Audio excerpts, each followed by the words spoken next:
जय श्री राम दोस्तों। सीखने की कोई उम्र नहीं होती, ज्ञान कभी पूर्ण नहीं होता। जिज्ञासु ही संसार में सफल होते हैं। काम की बात जहाँ मिले ग्रहण कर ले। सीखने के लिए यह जीवन थोड़ा है। यह कथा नहीं, काम की बात है जो आपको प्रेरित करेगी, किसी को प्रेरित करने की राह दिखाएगी। आइए छोटी सी कथा से जाने कुछ काम की बात। बहुत समय पहले की बात है। सुदूर दक्षिण में किसी प्रतापी राजा का राज्य था। राजा के 3 पुत्र थे। तीनों होनहार थे। राजकाज में कुशल तो थे, पर राजा को उन्हें व्यावहारिक ज्ञान प्रदान करने की धुन रहती थी। इसी विचार के साथ राजा ने सभी पुत्रों को दरबार में बुलाया और बोला, पुत्रों, मुझे सूचना मिली है कि हमारे राज्य में नाशपाती का कोई वृक्ष नहीं है। नाशपाती जैसे औषधीय गुण वाला वृक्ष हमारे राज्य में न हो, यह तो अच्छी बात नहीं। मैं चाहता हूँ तुम सब 4-4 महीने के अंतराल पर एक एक करके नाशपाती के वृक्ष की तलाश में जाओ। पता लगा कर आओ कि कैसा होता है नाशपाती का पेड़। राजा की आज्ञा पाकर तीनों पुत्र 4-4 महीने के अंतराल पर बारी बारी से नाशपाती का पेड़ खोजने गए और अपनी खोजबीन करके वापस भी लौट आए। साल भर बाद जब तीनों पुत्र नाशपाती के पेड़ की खोज का कार्य पूरा कर चुके, तो राजा ने पुनः सभी को दरबार में बुलाया। राजा ने तीनों को बारी बारी से नाशपाती के पेड़ के रूप, रंग, आकार, प्रकार, फल फूल का वर्णन करने को कहा। तीनों ने पेड़ के बारे में बताना शुरू किया। सबसे पहले सबसे बड़े राजकुमार को बोलने का अवसर मिला। पहला राजकुमार बोला, पिताजी, मैंने नाशपाती का पेड़ अपने राज्य में ही खोज निकाला। वह तो बिल्कुल टेढ़ा मेढ़ा और सूखा हुआ था। बड़ा राजकुमार अभी बोल ही रहा था कि दूसरे राजकुमार ने बीच में ही टोक दिया।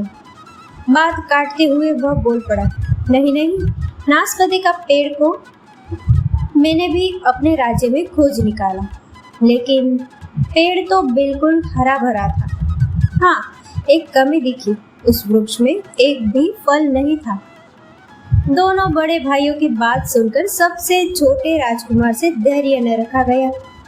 वह भी बीच में बोल पड़ा, भैया, लगता है आप दोनों ही कोई गलत पेड़ देखा है, क्योंकि मैंने सचमुच नाशपाती का पेड़ देखा। वह बहुत ही शानदार था और फलों से लदा पड़ा था। इसके बाद तीनों राजकुमार अपनी अपनी बात को लेकर आपस में विवाद करने लगे। तीनों ने नाशपाती का पेड़ देखा था, वह सही वर्णन कर रहे थे, इसीलिए झुकने का प्रश्न ही नहीं था।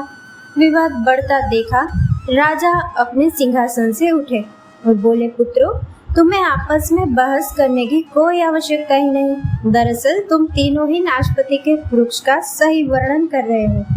मैंने ही जानबूझकर तुम्हें अलग अलग मौसम में वृक्ष खोजने भेजा था। तुमने जो देखा वह उस मौसम के अनुसार था। जिस मौसम में वृक्ष जैसा होता है वैसा तुम्हें दिखा। ऐसा करने के पीछे मेरा एक बड़ा उद्देश्य था।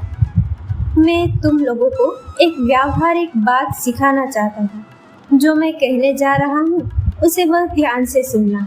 मेरी इस बात में मेरे पूरे जीवन के अनुभव का निचोड़ है, इसीलिए तुम मेरी 3 बातों को गांठ बांध लो।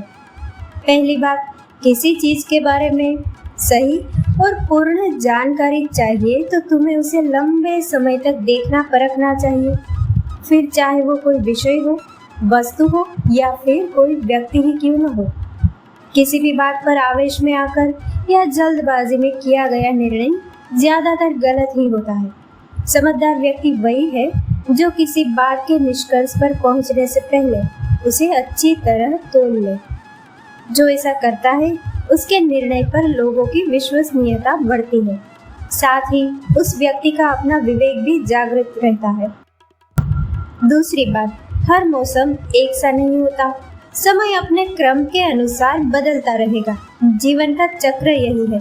जिस प्रकार वृक्ष मौसम के अनुसार सूखता, हरा भरा या फलों से लदा रहता है, उसी प्रकार मनुष्य के जीवन में भी उतार चढ़ाव आते रहते हैं।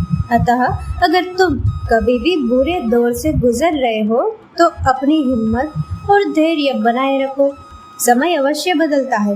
यदि तुमने बुरा दौर देखा ही नहीं तो अच्छा दौर कितना सुखदायी होगा, इसका एहसास कैसे होगा। कमजोर लोग विपत्ति के आगे घुटने टेक लेते हैं, भाग्य को कोसते रोते रह जाते हैं। मजबूत इंसान विपत्ति को चुनौती की तरह लेता है, इससे वह ज्यादा सख्त और तगड़ा होता है। विपत्ति काल में अर्जित अनुभव और ज्ञान ही सबसे उपयोगी साबित होता है। जैसे वृक्ष पतझड़ में स्वयं को कठोर बना लेता है। याद रखो, वृक्ष तब उतने नहीं गिरते जब वे विपत्ति काल यानी पतझड़ में हो, तब ज्यादा गिरते हैं जब वे लदे होते हैं। कुशल नेतृत्व के लिए यह गुण आवश्यक है। तीसरी बात, अपनी बात को ही सही मानकर उस पर अड़े मत रहो। अपना दिमाग खोलो और दूसरों के विचारों को भी जानो। यह संसार ज्ञान से भरा पड़ा है, चाह कर भी तुम अकेले सारा ज्ञान अर्जित नहीं कर सकते। इसलिए ब्रह्म की स्थिति में किसी ज्ञानी से सलाह लेने में संकोच मत करो।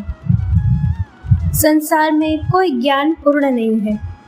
जो सीखने को लालायित रहता है वही ज्ञान का पात्र होता है। प्रजा कभी किसी अज्ञानी के साथ खड़ी नहीं होती।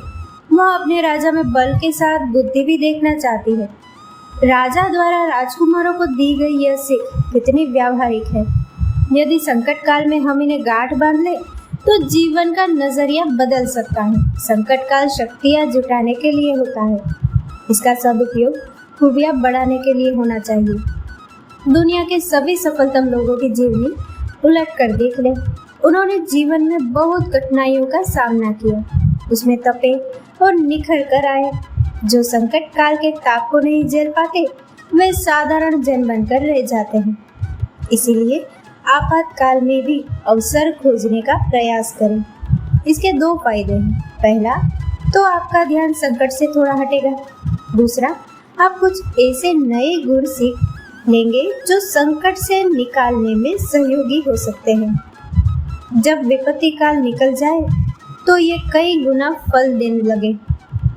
दोस्तों, इस कथा को लाइक, शेयर और हमारे चैनल को सब्सक्राइब करना ना भूलें। जय श्री राम।